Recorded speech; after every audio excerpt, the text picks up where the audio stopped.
이사야 60장 1절 말씀 보십시다.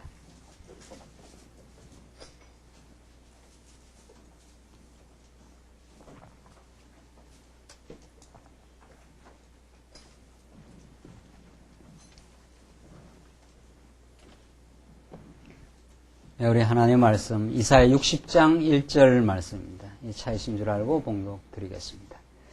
일어나라 빛을 발하라. 이는 내 빛이 이르렀고 여호와의 영광이 내 위에 임하였음이니라. 보라, 어두움이 땅을 덮을 것이며 캄캄함이 만민을 가리우려니와 오직 여호와께서 내 위에 임하실 것이며 그 영광이 내 위에 나타나리니 열방은 내 빛으로 열왕은 비치는 내 광명으로 나아오리라. 내가 눈을 들어 사면을 보라.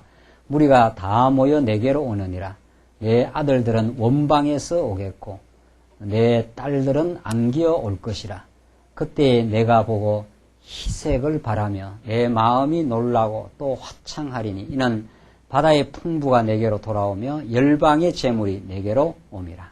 우선 5절까지 봉독드렸습니다. 우리는 지금 이사야 말씀을 통해서 하나님께서 때리시고 그 이스라엘 백성들의 범죄를 인하여 때리시지만 반드시 하나님께서 때가 되시면은 그들을 약속하신 대로 싸매 주실 것, 싸매 줘서 그들이 이제 빛 가운데서 새로이 성전을 건축하고 이제 고토로 돌아와 성전을 건축하고 이제 하나님의 영광 속에서 감격하며 감사하는 새로운 회복의 역사, 싸매는 역사를 하나님께서 해 주신다.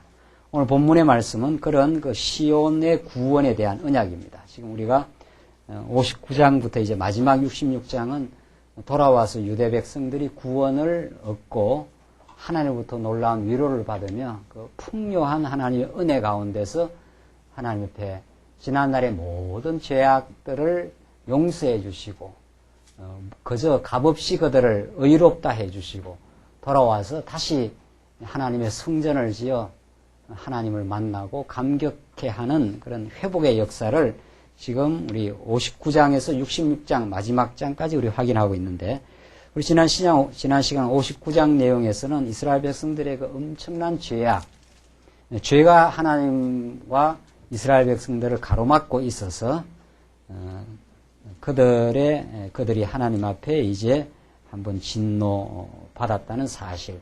그러나 하나님께서 그 죄를 죄 가운데 아주 멸망시킨 것이 아니라 하나님은 이제 그들을 다시 붙드시고 그들을 은혜를 베푸셔서 이제 언약대로 돌아오게 하신다는 내용까지 우리 59장에서 이제 확인했습니다. 오늘 60장 내용은 회복해서 풍성케 하신다고 합니다.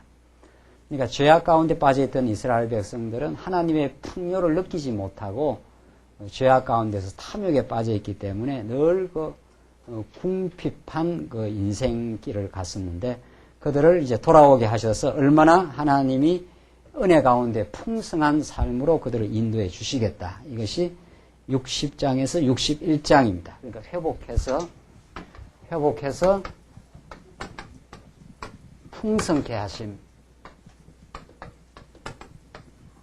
이게 60장에서 61장에 관한 내용. 물론 회복 이전에 그들을 하나님께서 붕괴시키고 그들을 한번 무너뜨렸다가 이제 회복하시는데 이제 한번 보십시다. 60장 1절로 9절 시온을 영화롭게 함으로 열방이 재물을 가져옴을 그 예언합니다.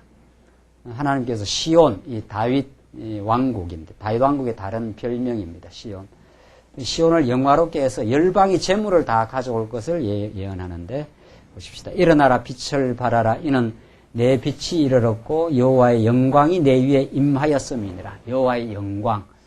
영광은 하나님의 5대 속성의 영광입니다. 그는 전능하시고 그는 신실하시고 그는 주권적이시고 그는 참으로 자비로우시고 영원하신 그의 영광. 그는 한번 작정하시면은 그 뜻을 이 땅 위에 그대로 실현하시고 하나님께서 그들을 아주 버리지 아니하시고 신실하게 그들에게 자비를 베푸셔서 돌아오게 하심. 그게 하나님의 영광이 드러납니다. 이스라엘 백성들이 잘해서 돌아온 게 아니라 범죄하고 떠나갔지만은 하나님은 신실하셔서 그들의 위에 영광을 베푸시겠다. 2절 보면 보라 어두움이 땅을 덮을 것이며 캄캄함이 만민을 가리우려니와 오직 여호와께서 내 위에 임하실 것이며 그 영광이 내 위에 나타나리니 열방은 내 빛으로 열왕은 비치는 내 광명으로 나오리라. 열방들이 다 이제 하나님의 빛 가운데로 돌아온다. 4절 보시다. 계속 4절 내 눈을 들어 사면을 보라 무리가 다 모여 내게로 오느니라. 내 아들들은 원방에서 오겠고 내 딸들은 안기어 올 것이라. 그때 내가 보고 희색을 바라며 내 마음이 놀라고 또 화창하리니 이는 바다의 풍부가 내게로 돌아오며 이 풍부함이 이제 돌아오게 된다. 열방의 재물이 내게로 옴이라. 모든 이방의 재물들이 다 시온을 향해서 돌아와서 하나님을 섬기며 이제 성전을 건축하며 성곽을 지으며 하는 이 회복의 역사가 열방의 재물이 다 내게로 돌아온다. 그래서 6절을 보시면 허다한 약대 미디안과 에바의 젊은 약대가 내 가운데 편만할 것이며 서바의 사람들은 다 금과 유향을 가지고 와서 여호와의 찬송을 전파할 것이며 이 서바의 사람들 다 이방인들이 돌아온다. 앞으로 이거는 물론 말할 것도 없이 예수님을 이후에 이방인들이 하나님 백성으로 돌아올 것을 이미 예언적으로 말해주고 있습니다. 9절, 7절 게달의 양무리는 다 내게로 모여지고 느바요스의 수양은 내게 공급되고 내 단에 올라 기꺼이 받음이 되리니 내가 내 영광의 집을 영화롭게 하리라. 저 구름같이 비둘기가 그 보금자리로 날아오는 것 같이 날아오는 자들이 누구뇨? 그 섬들이 나를 앙망하고 다시스의 배들이 먼저 이르되 원방에서 먼 땅에서 이 말이죠. 먼 땅에서 내 자손과 그 은금을 아울러 싣고 와서 내 하나님 여호와의 이름에 드리려 하며 다시 보십시오. 원방에서 내 자손과 그 은금을 아울러 싣고 와서 그러니까 하나님의 성전이 이렇게 풍요하게 된다. 자손들이 돌아오고 은금을 아울러 싣고 와서 은과 금을 아울러 싣고 와서 내 하나님 여호와의 이름에 드리려 하며 이스라엘의 거룩한 자에게 드리려 하는 자들이라. 이는 내가 너를 영화롭게 하였음이니라. 자, 이건 역사적으로 그대로 이루어진 사건입니다. 지금 이사야가 약 700 몇십 년 전 이때 이제 예언하는데 그 후에 하나님께서 70년 여러 해 지나서 이제 바벨론에 의해서 망하고 다시 70년 포로 생활하다가 바사왕 고레스를 통해서 지금 회복시키는 역사죠.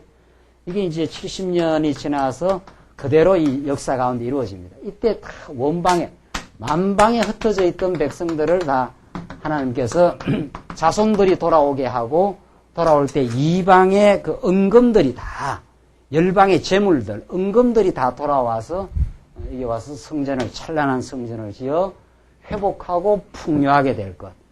그렇게 해서 성전 짓고 이스라엘 백성들이 얼마나 그 감격하고 찬양하는 것이 이때 예언한 예언대로 원방에서 먼 곳으로 갔습니다. 에스라가 돌아올 때 6개월이 걸려서 돌아왔으니까 얼마나 먼 길, 다시 돌아올 수 없을 것 같았던 그런 먼 곳에서 자손들을 다 불러 모으고 돌아올 때 그냥 돌아오게 하는 게 아니라 전부 유다 백성들이 빼앗겼던 것은 바벨론 창고에서 그대로 기명과 은기명 다 가지고 돌아오고 또 여기는 열방의 재물까지도 다 가지고 돌아온다. 열방의 재물까지도 다 가지고 돌아와서 성전을 짓는다. 이렇게 해서 찬란한 다시 에스라 느헤미야 시대 때 성전을 짓고 성곽을 지어서 나라가 꿈에도 그리던 고토 세울 수 없을 것 같은 나라를 세우게 됩니다. 이게 인간적으로는 불가능한 일이 그대로 이루어진 사건입니다. 이건 장차 오실 메시아가 죽으시고 참 성전이 세워질 것에 대한 예표요 그림자입니다. 예수님 제자들이 저 헤롯 성전이 얼마나 찬란하고 좋습니까? 저거 다 허물어버리라. 저 이제 그림자라는 거죠. 구약에 그렇게 찬란했던 그 모든 성전들은 이제 예수님으로 말미암아 십자가에 죽으시고 내가 3일 만에 다시 짓겠다. 이게 그 부활의 참 성전입니다. 예수님 부활의 참 성전으로 찬란하게 예수님이 부활하시지 않았으면 우리는 다 사망의 어둠입니다.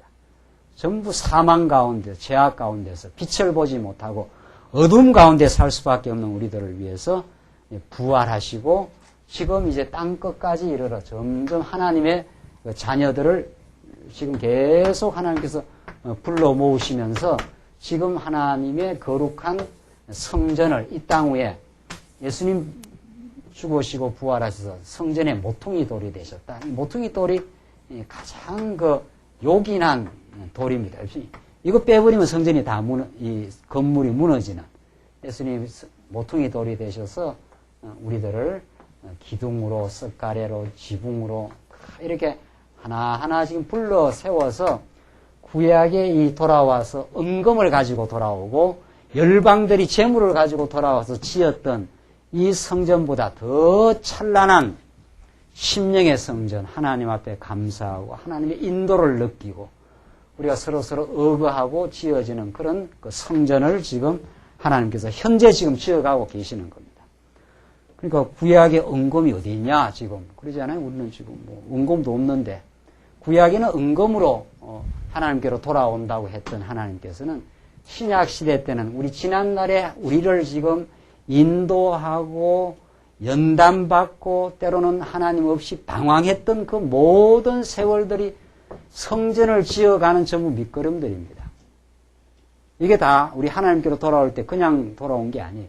다 지난날에 그 죄악된 경험들, 하나님 떠나면 얼마나 우리가 방황하고 괴로워했던가 이것들이 전부 말씀을 들으면 성화되어서 그게 하나님을 섬기고 하나님을 배우는 전부 재료가 됩니다.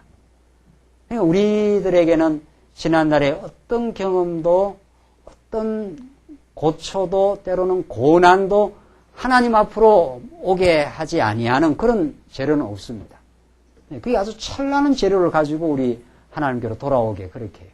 이스라엘 백성들 애굽에서 나올 때도 마찬가지입니다. 애굽에 400년 종살이를 하고 하나님께서 보낼 때 그냥 안 보내요. 양들과 모든 애굽의 그 보화들을 가지고 돌아오게 그렇게 언제나 그렇게 만듭니다. 야곱이 먼 길 가가지고 먼 길 가서 라반의 집에 가서 20년 동안 고난받고 돌아올 때도 그냥 안 돌아옵니다.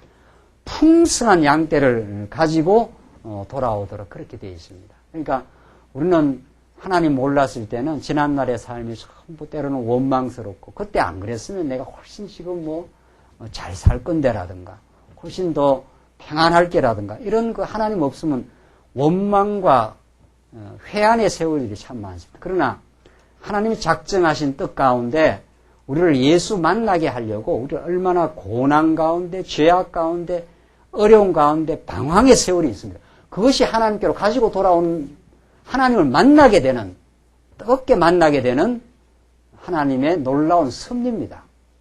우리 중국 갔다 온 보고 장로님도 드리고 했지만은 다 감격하고 예수를 만나고 소망을 가지고 하는 사람들은 다 지난날에 얼마나 하나님 없이 고통을 많이 겪었고 하나님 없어서 자기 삶을 거의 저주하다시피 내가 왜 이 땅에 태어났는가 할 정도로 했던 그런 그 세월들이 다 예수를 만나는 놀라운 하나님의 은금을 가지고 와서 성전의 제목이 되어지는 우리가 다 못난 조각목 같은 우리들이지만 우리 자체로 보면은 죄악으로 가득 찬 우리 인생이지만 하나님께서 이 전부 거름더미 속에 생명의 씨앗이 떨어지면 이거 우리 옛날에는 다 우리는 거름더미들 아니에요.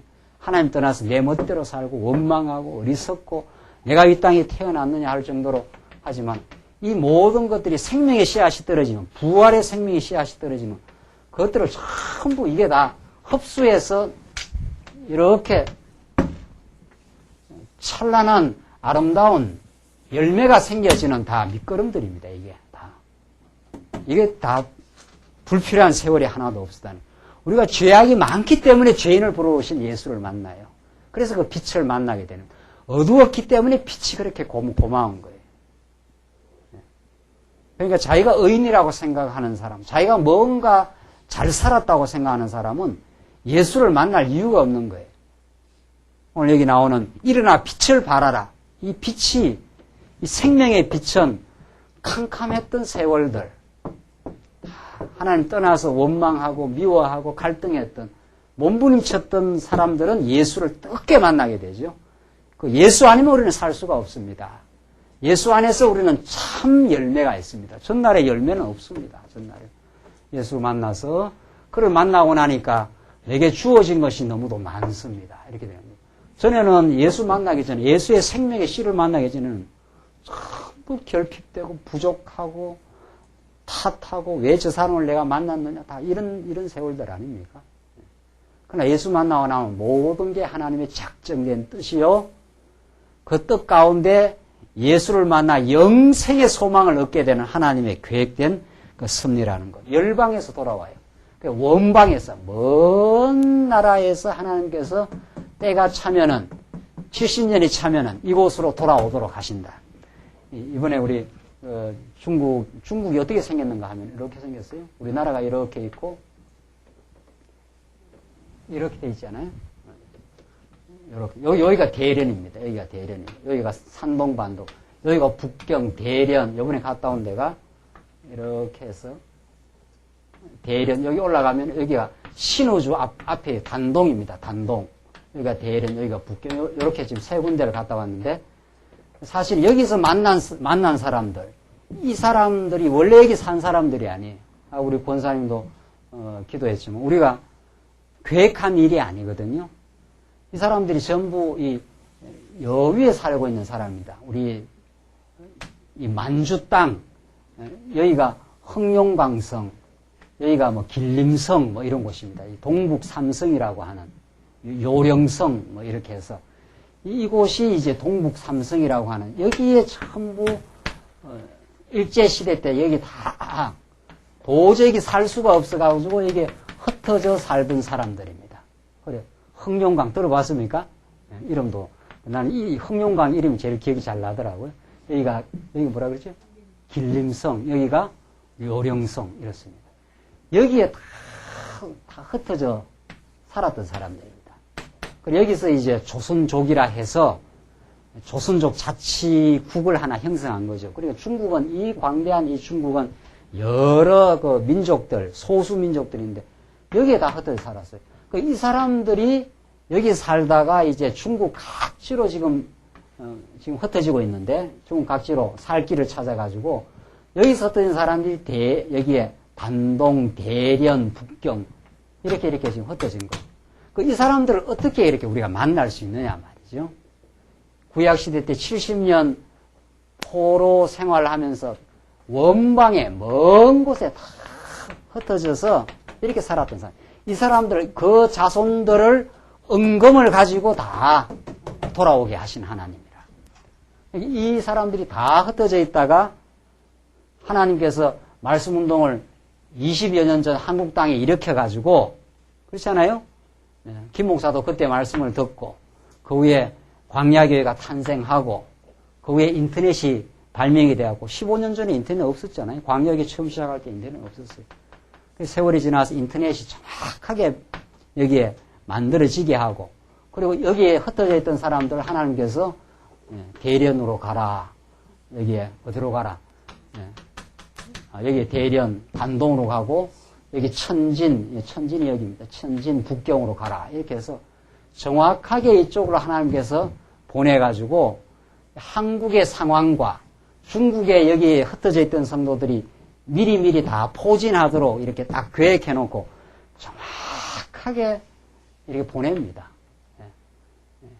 우리 황 집사님은 원래 인도네시아 가서 염료 공장 차리고 거기서 잘하고 있다가 덜컥 한국에 일이 생겨서 다시 돌아와서 인도네시아에서 더 못 살고 돌아와가지고, 그래서 이제 할 수 없이 중국으로 갔거든요. 중국에.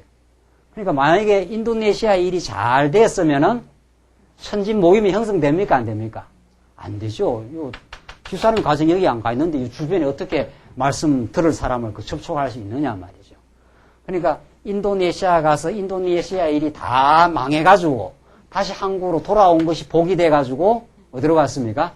천진으로 가서 어떻게 하나님의 자기 백성들을 정확하게 불러 모으시는 하나님의 섭리를 우리 각자 지금 여기에 파송되어 있는 성도들 각자 여기서 살다가 흩어져 살다가 하나님 말씀을 듣게 하려고 정확하게 그 도시 그 지역으로 정확하게 불러 모으십니다. 이걸 누가 사람이 계획하고 조정하겠어요? 이걸 알면은 우리의 모든 삶이 하나님이 작정하신 계획 가운데 언약대로 우리의 영혼을 강건하게 붙드시고 사랑하기 위해서 그대로 지금 내가 생각할 때는 내 삶이 내 뜻대로 안 되는 것 같아도 그것이 하나님의 가장 작정한 뜻대로 이루어 가시는 원방에서 은금을 가지고 불러 모으셔서 지금 그렇게 하나님 찬양하고 감사하도록 그렇게 불러 모으시는 하나님입니다. 그래서 오늘 우리도 이렇게 지금 불러 모아져 있어요. 그러니까 내가 내 걸음으로 여기 와서 내가 말씀 잘 깨닫고 있다. 이러면 우리 마음에 감사가 없잖아요. 하나님 안 불렀으면 우리는 그냥 만신창입니다. 하나님 안 불렀으면 지금도 우리는 어두움 가운데 그냥 살아요. 내 안에 생명의 씨앗이 떨어졌기 때문에 이게 생명의 씨앗으로 전부 흡수가 되는 거예요. 빛이 어둠을 다 삼키듯이 생명의 씨앗이 모든 우리의 지난날의 죄악을 다 덮으시고 그래서 내가 너를 사랑한다는 하나님의 메시지가 떨어지고 그래서 우리 안에서 예수 안에서 이렇게 지금 우리가 성장하고 지금 열매를 맺어가고 있습니다. 참 우리 주신 게 오히려 많습니다. 나는 참 하나님 앞에 없는 것만 찾아 헤맸습니다. 이 새로운 진리에 대한 깨달음, 자기 자신에 대한 새로운 발견, 그리고 하나님이 우리에게 베푸신 은혜의 큼, 이걸 우리가 지금 발견하는데 구약에 지금 이런 식으로 구약에 이런 말씀이 그대로 예수 안에서 지금 이루어가는 말씀이 지금 빛을 증거하시고 어둠에 속한 성도들이 말씀 앞으로 돌아오는 역사, 이걸 지금 현장에서 우리는 지금 목도하고 있습니다. 60장 10절 봅시다. 60장 10절로 14절 시온을 회복해 열방으로 섬기며 찬송케 하심을 그 예언을 합니다. 10절을 봅시다. 내가 노하여 너를 쳤으나 이제는 나의 은혜로 너를 긍휼히 여겼은즉 이방인들이 내 성벽을 쌓을 것이요 그 왕들이 너를 봉사할 것이며 왕들이 너를 봉사한다. 이방의 왕들이. 그 에스라 느헤미야 돌아올 때 전부 하나님께서 바사왕 고레스를 그 명해가지고 바사왕 고레스가 그 주변의 모든 사람들이 그 성전 지을 수 있도록 전부 모든 걸 다 공급해주라. 이렇게 그 바사왕도 그렇고 아닥사스 왕도 그렇고 그 성곽 짓고 성전 지을 때 전부 이방 왕들을 하나님께서 동원시켜가지고 하나님의 성전을 지어가는데 전부 그 봉사를 시킵니다. 그래서 11절 내 성문이 항상 열려 주야로 닫히지 아니하리니 이는 사람들이 내게로 열방의 재물을 가져오며 그 왕들을 포로로 이끌어오미라. 너를 섬기지 아니하는 백성과 나라는 파멸하리니 그 백성들은 반드시 진멸되리라. 레바논의 영광 곧 잣나무와 소나무와 황양목이 함께 내게 이르러 내 거룩한 곳을 아름답게 할 것이며 내가 나의 발 둘 곳을 영화롭게 할 것이라. 너를 괴롭게 하던 자의 자손이 몸을 굽혀 내게 나오며 너를 멸시하던 모든 자가 내 발 아래 엎드려 너를 일컬어 여호와의 성읍이라 이스라엘의 거룩한 자의 시온이라 하리라. 너를 괴롭히던 모든 대적들이 오히려 굴복을 한다는 거죠.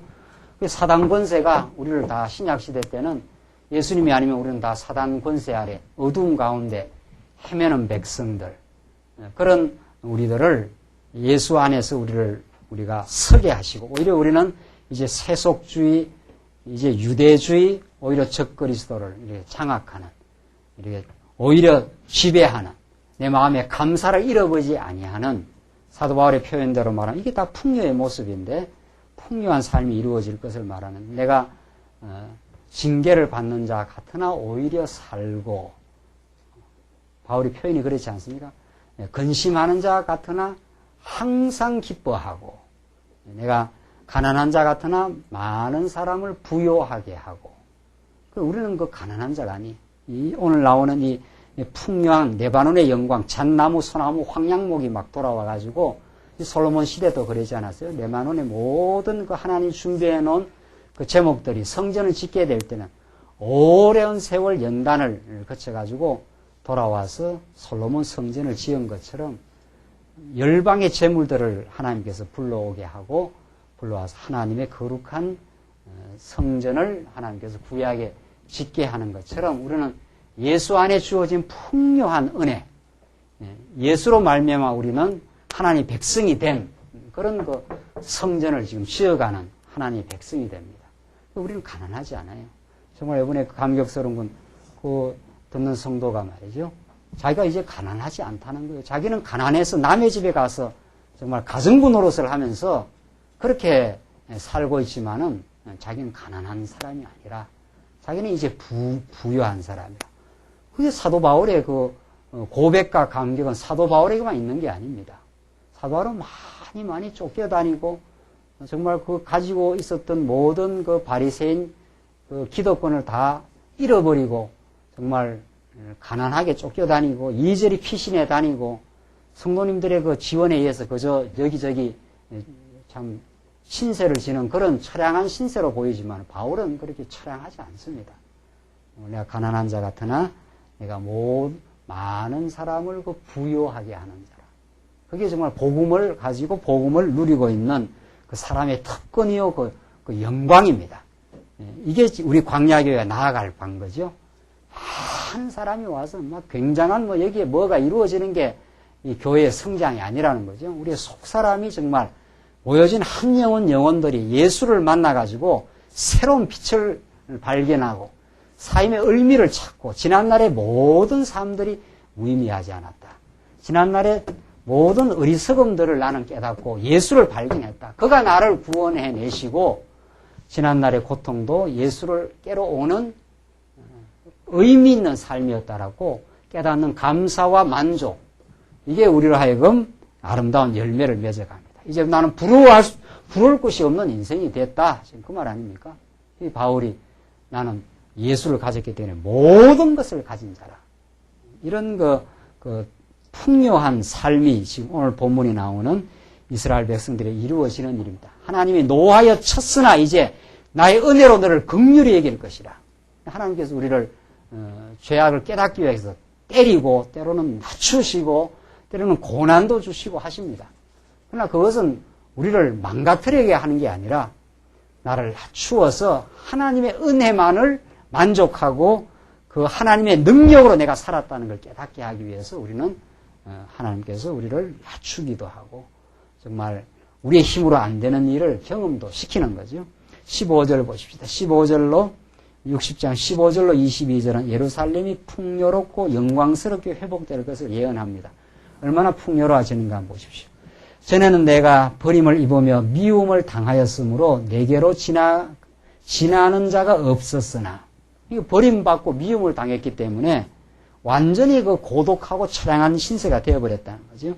이제는 내가 너로 영영한 아름다움과 대대의 기쁨이 되게 하리니 내가 열방의 젖을 빨며 그 열방으로부터 모든 영양가를 다 오히려 흡수하게 된다는 거죠. 열방의 유방을 빨고 나 여호와는 내 구원자, 내 구속자, 야곱의 전능자인 줄을 어떻게 해요? 알리라. 하하.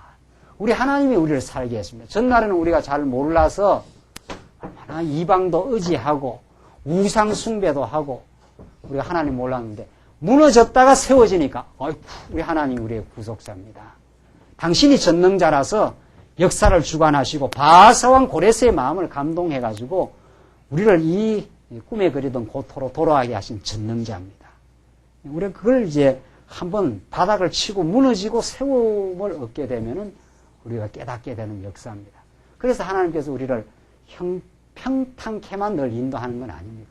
평탄케 하실 수도 있지만은 하나님께서 아주 바닥을 쳐서 정말 헤매고 버림당한 것처럼 우리가 어려움을 겪을 때가 있지만 하나님께 다시 붙들어줘서 하나님이 전능자입니다. 당신의 능력으로 내가 살았습니다. 평탄하게 그냥 가면은 능력으로 산 걸 깊이 모른다는 거 아니에요. 왕창 무너졌는데 다 망했다 싶은데 돌아오니까 당신이 전능자입니다. 라고 지금 이사야가 지금 예언적으로 말해줍니다. 야곱의 전능자임을 알리라. 내가 그때는 이제 알게 된다. 그렇죠? 그럼 하나님 최고, 하나님 우리를 지금까지 보호하고 살렸습니다는 그 찬양이 거기서 터진다는 거죠. 17절 내가 금을 가져 놋을 대신하며 은을 가져 철을 대신하며 놋으로 나무를 대신하며 철로 돌을 대신하며 화평을 세워 관원을 삼으며 의를 세워 감독을 삼으리니 얼마나 이게 풍요한지 모릅니다. 금을 가져갖고 놋을 대신하고 은을 가져 철을 대신하니까 금과 은으로 황금으로 그렇게 의를 세워 감독을 세워서 하나님의 성전을 지어갈 수 있도록 그렇게 해주시겠다. 이건 전부 조각목 같은 우리들에게 전부 황금을 덧입혀서 우리가 이게 지금 불러 모아져 있는 거죠. 여러분과 저의 앱모습 그대로라면은 우리는 거룩한 하나님이 거하시는 성전에 제목될 자격이 없는 사람들이죠. 그러나 하나님이 우리를 긍휼히 보시고 황금을 덧입혀 주셔서 그렇게 이렇게 세워주는 겁니다. 이렇게 석가래로 세워주시고. 그러니까 우리는 교회에 불러 모아져서 당신이 나를 영광스러운 복음으로 덧입혀서 죄 없다 해주셨습니다. 실제로는 죄가 너무도 많은데 말이죠. 그렇게 해서 우리를 지금 세워가신다. 18절 다시는 강포한 일이 내 땅에 들리지 않을 것이요 황폐와 파멸이 내 경내에 다시 없을 것이며 내가 내 성벽을 구원이라 내 성문을 찬송이라 칭할 것이라. 우리 59장에서는 이스라엘 백성들이 얼마나 하나님 없을 때 황폐했다는 것을 우리 지난 시간 확인했지 않습니까? 소경같이 막 담을 더듬고 이스라엘 백성들이 황폐해가지고 하나님 알지 못했을 때 마음에 감사가 없고 평안이 없는 그런 황폐한 삶에서 이제 하나님께서 돌아오게 하셔서 하나님을 전능자임을 알게 되니까 당신이 언약대로 우리를 버리지 아니했음을 알게 되니까 이제 황폐가 다시 없다는 거죠. 그래서 이스라엘 백성의 찬양을 만들어내십니다.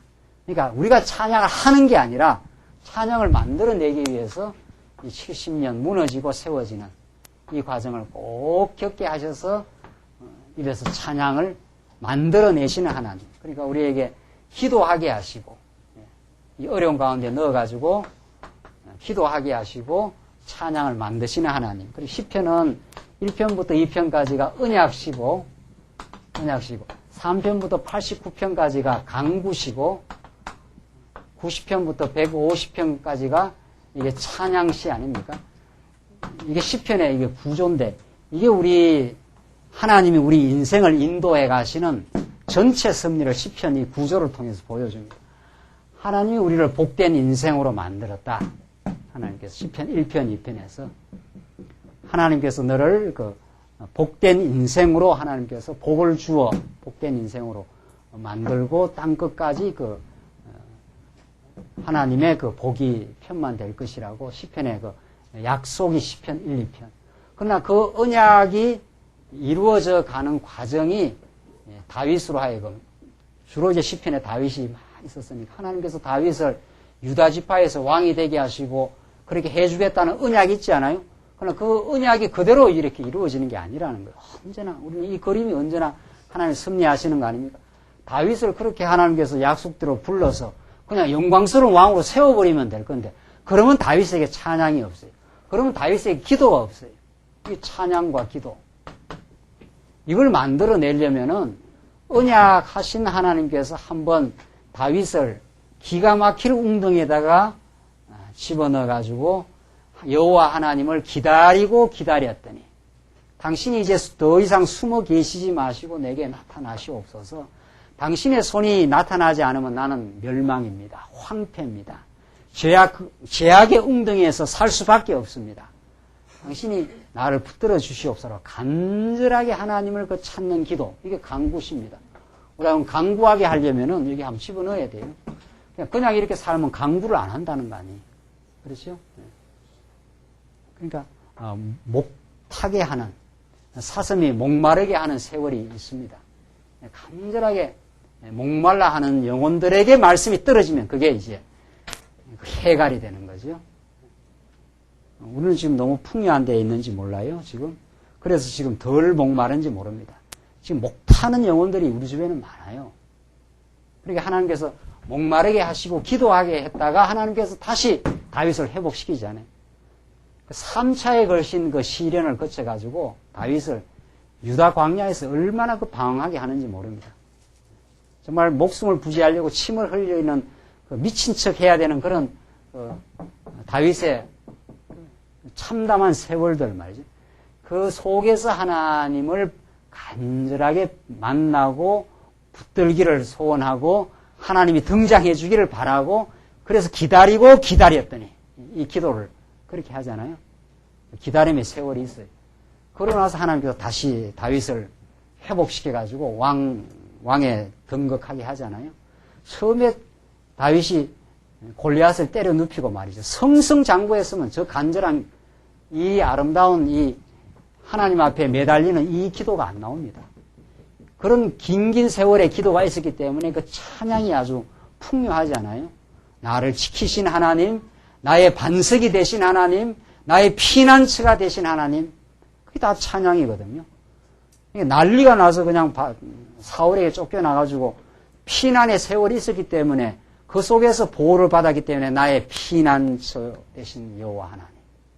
그렇게 우리가 감사하거든요. 지난날 우리의 삶이 다 그렇습니다. 하나님이 보호하지 않았으면 우리는 다 이 진리 밖에서 헤매이는 인생들 말이죠. 안 그러면 엉터리 진리 속에서 지금도 악악되고 지금 살 거 아니에요. 계속 허탄한 걸 추구하고 정말 말씀 안 들었으면 저는 지금 그때 그 엉터리 그 신학교로 가려고 했으니까 말이죠. 지금 뭐 하고 다니겠어요? 지금 계속 자기 영혼도 자유롭지 못하고 지도받는 사람들한테도 율법 지켜야 된다고 그렇게 강조하고 지금 헤매고 돌아다닐 거 아니에요? 그것만 생각해도 끔찍한 거죠. 우리 진리 안에 와서 참 자유를 얻었고 복음을 전하고 성도들과 함께 하나님과 하나님 거하시는 성전에 우리를 제목으로 우리를 영광스럽게 부르셔서 우리를 연결하고 상황 앞에서 지금 풍요의 삶으로 우리를 인도해 가신다는 것이 지금 우리 이 땅 위에 이루어지고 있는 언약 성취의 현장입니다. 이것이 지금 목말라 하는 영혼들에게 지금 전파되고 있지 않아요? 그 사람들이 감격하고 정말 하나님 앞으로 돌아오는 역사, 이런 거 찬양을 지금 만들어내시려고 지난날에 고난과 광구의 세월이 있습니다. 19절 보십시다. 19절 다시는 낮에 해가 내 빛이 되지 아니하며 달도 내게 빛을 비추지 않을 것이요 오직 여호와가 내게 영영한 빛이 되며 여호와 하나님만이 우리의 영광이요 빛이 된다는 거죠. 이게 계시록에 그대로 이 본문의 말씀을 가리키지 않은 그 영원한 새하늘과 새 땅에는 해와 달이 이제 필요가 없다. 그런 빛은 아주 하나님의 영광의 빛을 비추기 위한 하나의 그림자적 사건 정도일 뿐이다. 우리는 태양이 떠도 얼마나 좋습니까? 캄캄하다가 아침에 태양이 뜨면은 그렇게 우리 태양빛이 좋은 것처럼 태양빛은 무색할 정도로 여호와 하나님의 은혜의 영광의 빛이 우리에게 비추게 되는 날이 있고 그걸 지금 이사야가 지금 예언하고 있고 구약에 그대로 돌아왔고 예수로 말미암아 우리가 어둠에서 지금 돌아왔습니다. 그래서 하나님 백성으로 지금 사는 영광을 누리는 거죠. 20절 다시는 내 해가 지지 아니하며 내 달이 물러가지 아니할 것은 여호와가 내 영영한 빛이 되고 내 슬픔의 날이 마칠 것임이니라. 70년 많이 이스라엘 백성들 슬픔의 세월을 정말 이방 족속에게 짓밟히는 세월을 보낸 이스라엘 백성들이 돌아와서 하나님의 품 안으로 탕자가 돼지우리에서 완전히 모든 걸 다 잃어버리고 돼지우리에서 모든 걸 잊어버리고 고난의 삶을 살다가 이제 아버지 집에 가면은 먹을 것도 많고 입을 것도 많은데 하면서 자기의 어리석음을 이제 돌아보는 시간이 있었지 않습니까? 나를 종의 하나로 써주시면 좋겠다. 그렇게 많이 낮아지는 시간입니다. 우리가 하나님 앞에 범죄하고 어리석은 세월은 내가 하나님 앞에 자랑할 것이 하나도 없습니다라고 낮아지는 세월입니다. 이게 얼마나 복된, 이 겸손하게 만드시는 하나님의 섭리죠. 그래서 탕자가 나를 종의 하나로만 써주면 좋겠다. 나는 아버지 앞에 한 일이 하나도 없습니다. 범죄한 것밖에 없습니다. 이렇게 돌아오는데 아버지가 웬걸 말이죠. 그냥 뛰어나와서 그냥 안아주지 않아요. 너희 놈 새끼 가면서 돈 말이지. 돈 가져간 거 다 어디에 써먹고 다 없앴네. 이렇게 정죄하거나 질책하지 않습니다. 거기에 그 탕자의 그 감격과 기쁨이 있는 거 아닙니까? 우리는 하나님 앞에 범죄한 것밖에 없습니다. 우리가 한 일이 뭐였냐 말이죠. 하나님 앞에서 그 은혜의 영광 속에 우리가 지금 돌아왔고 지금 하나님 앞에 감사하고 있고 우리가 주를 위해서 봉사하는 것도 하나님께서 은혜를 베푸셔서 지금 하는 것뿐이라 말이에요.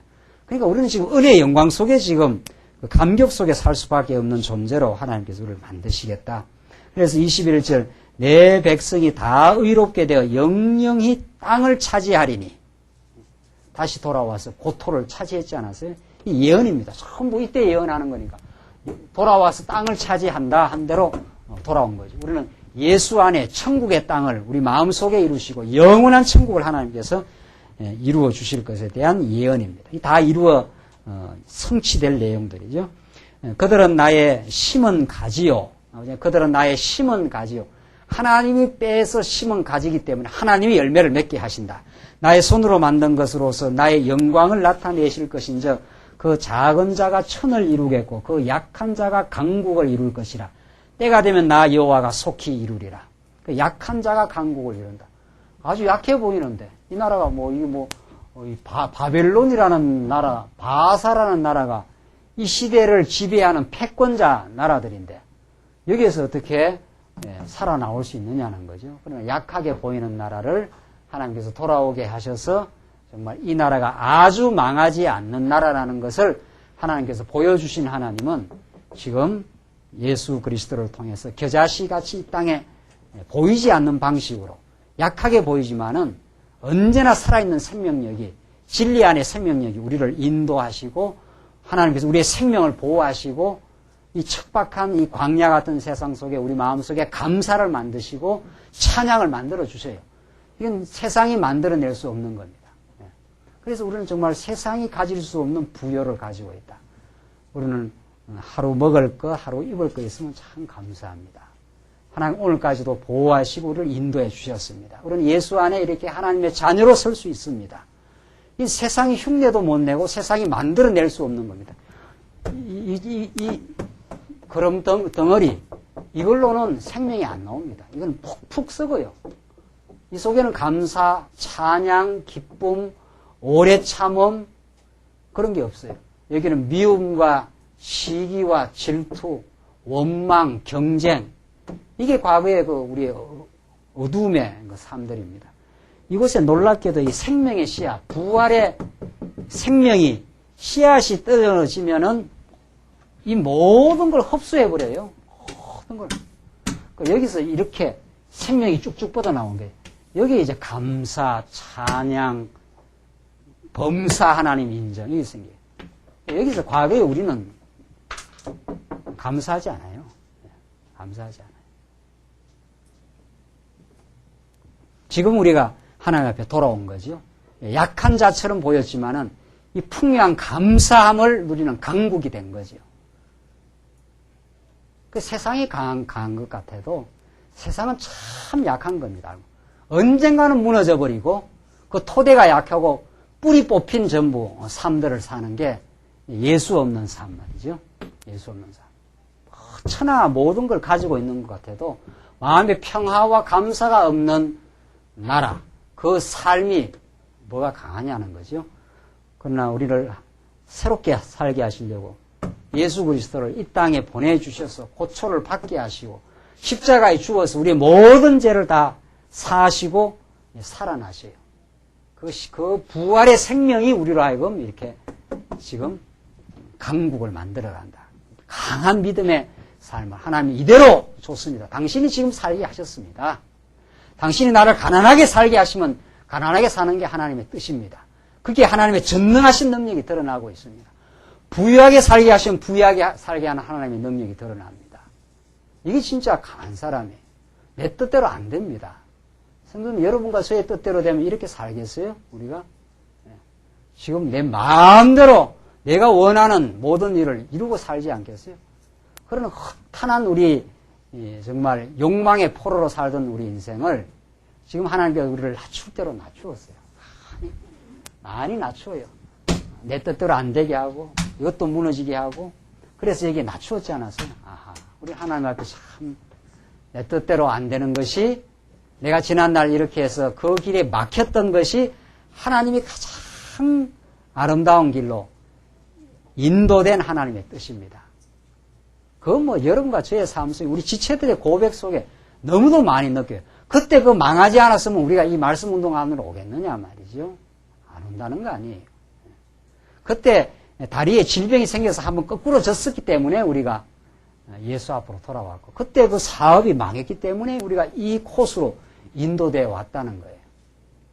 그렇게 하나님께서 우리를 보호하시고 우리 영혼을 지키시는 하나님이라. 그 하나님을 이제 의지하고 약한 자가 강국을 이루는 것처럼, 이스라엘 백성들 참 이 바벨론에 비하면 약한 자처럼 보이지만은 이제 돌아와서 하나님 여호와만을 의지하는 강국을 하나님께서 세우셨어요. 이게 약한 교회처럼 세상이 얼마나 강하게 보입니까? 세상이. 김정일 아저씨가 말이죠. 이제 핵실험을 하겠다는 거 아니에요? 그 핵이 이제 가장 그 강한 힘의 파워로 지금 힘을 쓰는 거 아니죠? 언제 무너져도 무너져요. 이제 빨리 무너지려고 마지막 최악의 발악을 하지 않는가. 지금 그렇게 보이는데. 북한 성도들 몇십 미터 앞에서 이렇게 봤는데 말이죠. 거기에 정말 그 김정일 정권 치하에서 지금 고통받는 하나님 택한 백성이 거기 있어요. 그 지하교회가 있다는 거 아니에요? 그 하나님의 택한 백성은 언제나 찾고 와야 말아요. 그 사람들은. 저렇게 철권 통치로 말이죠. 핵무기를 의지하고 강한 것처럼 저렇게 해도 저거 언젠가는 저 무너지고 말아요. 그리고 약한 성도들 말이에요. 저 지하에서 지금 숨죽이고 하나님 앞에 예배드리는 그 성도들에게 이 복음이 전파될 날 반드시 있는 거죠. 그 약한 자가 강국이 되고 강하게 보이는 나라가 이제 망하는 때가 있는 거죠. 하나님의 교회는 안 망합니다. 애굽이 그렇게 강해서 이스라엘 백성을 쥐고 있으려고 했지만 하나님께서 해방시키고 말이죠. 주변에 모압, 암몬, 얼마나 블레셋들이 이스라엘 백성을 괴롭히고 나중에는 아수르, 바벨론이 남쪽 유다를 집어삼키고 이렇게 강한 것처럼 보이도 이런 나라들은 다 망했지 않았어요? 이런 나라들은. 다 망했어요. 제국들이 다 망하고. 남쪽 유다는 끝끝내 하나님의 보호 속에 약한 자가 강국을 이루어 사는, 풍요의 땅을 이루어 사는 하나님의 백성으로 살아가는 거죠. 여러분과 제가 우리 삶 속에서 감사가 넘치고 정말 내 욕망을 추구하는 것이 아니라 주신 것에 감사하고 하나님의 뜻을 우리가 이 땅에 이루고자 하는 간절한 기도가 생기는 그런 삶이 이 세상을 변화시키는 빛이요 소금입니다. 이건 부활의 생명력만이 만들어내는 우리의 삶의 그 역사입니다. 그렇게 하나님께서는 나 여호와가 속히 이루리라. 때가 되면 그러잖아요. 하나님의 때가 되면은 자기 백성을 찾으시고 반드시 불러서 감사와 평강이 넘치는 인생으로 만드시겠다. 이게 60장 내용입니다. 61장 보십시다. 61장 계속해서 1절로 3절까지 보시면 여호와의 신이 임한 까닭과 그 결과에 대해서 예언을 합니다. 주 여호와의 신이 내게 임하셨으니 이는 여호와께서 내게 기름을 부어서 가난한 자에게 아름다운 소식을 전하게 하려 하심이라. 나를 보내사 마음이 상한 자를 고치며 포로된 자에게 자유를, 갇힌 자에게 노임을 전파하며 여호와의 은혜의 해와 우리 하나님의 신원의 날을 전파하여 모든 슬픈 자를 위로하되. 이 본문을 예수님이 그대로 읽었죠. 이대로. 이게 보험서에 나오는 그 말씀입니다. 이 여호와의 신이 내게 임하사 내게 기름을 부어사. 이게 예수님한테 그대로 이루어져서 가난한 자에게 그 아름다운 소식을 전하게 하려 하십니다. 이때 가난하다는 건 경제적으로 가난하다 이런 뜻이 아닙니다. 하나님 여호와 없이 사는 궁핍한 자 이런 뜻입니다. 하나님 여호와 없이 사는 자가 마음이 가난한 자가 된 거죠. 그 자들에게 하늘의 부요를, 은혜를 그들에게 전해준다. 그래서 마음이 상한 자를 고치며 우리 인생들은 죄악 가운데 다 마음이 상한 자들입니다. 다 괴로워하고 원망하고 미워하고 질투하는 거 다 마음이 상한 거죠. 그걸 다 하나님께서 예수를 통해서 고쳐주시고 포로된 자에게 자유를, 죄악에 포로된 자에게 자유를 선포해서 이제 하나님의 품 안에서 자유롭게 살아가도록 인도하시고 갇힌 자에게 노임을 전파하며 이 전부 복음적 자유, 복음적 해방입니다. 이제는 우리는 율법의 아래, 율법의 종로로 하고 죄악의 종로로 하다가 완전히 율법의 정죄로부터 예수 안에 우리를 건져내 버리신 거죠. 그러니까 구약의 율법의 종로로 하면서 율법은 우리를 늘 정죄하는 거니까 못 지키면 사망이라. 이런 자들을 예수 안에서 사망에서 생명의 나라로 우리를 건져내. 다시는 우리는 율법의 정죄를 안 받습니다. 하나님이 율법을 가지고 우리를 죄 있다 이렇게 정죄 안 한단 말이죠. 이제 예수 그리스도 안에 있는 자 결코 정죄함이 없나니 생명의 성령의 법이 사망의 법에서 우리를 해방시켰습니다. 그래서 우리는 어떤 누구도 사단 권세가 우리를 이제 죄인이라 이렇게 정죄하지 못해요. 왜 우리에게 죄악의 습성들이 남아있는 건 우리 힘으로 안 됩니다 하는 걸 끊임없이 배워가게 하는 지금 광야 길일 뿐입니다. 하나님 내 힘으로는 이 어리석은 옛사람을 이길 수가 없습니다 라고 해서 늘 하나님 의지하게 만드는 섭리지 우리는 이미 자유자가 됐고 해방자가 돼버렸어요. 율법의 종로로 하는 데서 완전히 우리는 벗어났어요. 아무도 우리를 이제 다시 어둠의 권세, 죄악, 사단 권세가 우리를 끌고 갈 수가 없단 말이죠. 그런 자유자가 돼버렸습니다. 그래서 3절 무릇 시온에서 슬퍼하는 자 2절 보시죠. 2절 여호와의 은혜의 해와 우리 하나님의 신원의 날을 전파하여 신원 모든 원한을 다 갚아주시는 날. 우리가 사단 권세에 끌려다니면서 괴로워했던 모든 걸 다 이제 해방시켜 주시고 이제 우리의 모든 원한을 풀어주시는 날. 대적들을 다 진멸해버리고 우리를 다시 예수 안에 세우시는 날 이런 뜻이죠. 신의 날을 전파하여 모든 슬픈 자를 위로하되 많이 우리를 슬퍼하고 몸부림쳤던 그 세월들은 예수 안에서 위로받게 하시는 하나님의 섭리라. 3절 무릇 시온에서 슬퍼하는 자에게 화관을 주어 그 죄를 대신하여 희락의 기름으로 그 슬픔을 대신하여 찬송의 옷으로 그 근심을 대신하시고 찬송을 우리에게 덧입혀 주신다는 거예요. 그들로 의의 나무 곧 여호와의 심으신 바 그 영광을 나타낼 자라 일컬음을 얻게 하려 하심이라.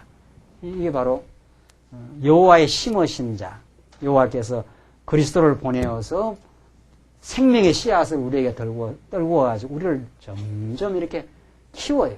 점점 예수 안에 살면서 자유함을 얻게 하고 범사의 하나님을 인정하게 하고 우리 주변에 하나님의 사랑하는 지체들을 불러 모아서 서로 위로하고 격려하며 살게 하면서 점점 우리로 하여금 의의 열매가 주렁주렁 맺히도록 하나님께서 인도해 가신다.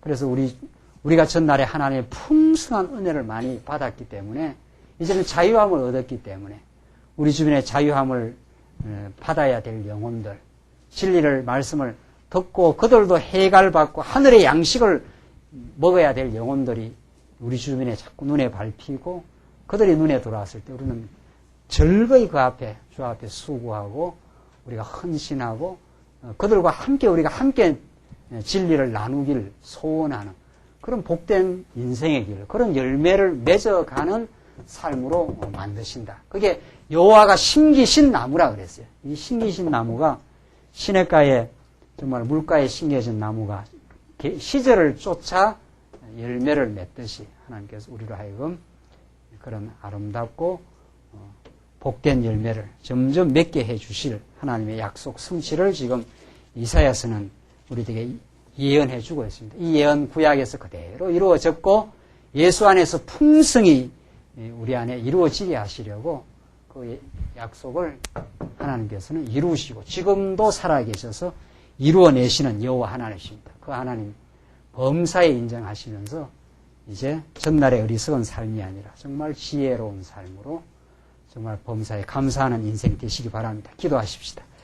우리 자비하신 하나님 아버지, 전날의 슬픔과 고난으로 번복된 우리의 삶 속에 그리스도는 찾아오시고 우리에게 생명의 씨앗을 떨구어 주셔서 우리의 모든 허물을 사해 주시고 전날의 모든 지나간 경험들이 하나님 이제는 의지하는 복된 재료로 우리를 삼게 하셔서 모든 걸 성화시켜 주셔서 주 안에 주를 만나는 복된 삶으로 우리를 인도해 오셨습니다. 하나님 아버지, 우리에게 이제 영광의 빛을 비추어 주셨사오니 그 빛 가운데서 하나님 발견하며 하나님을 의지하는 복된 삶 살게 하시옵소서.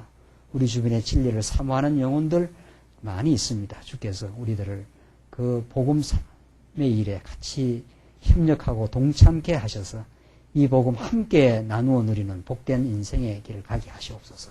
예수님 이름으로 기도하옵나이다. 아멘.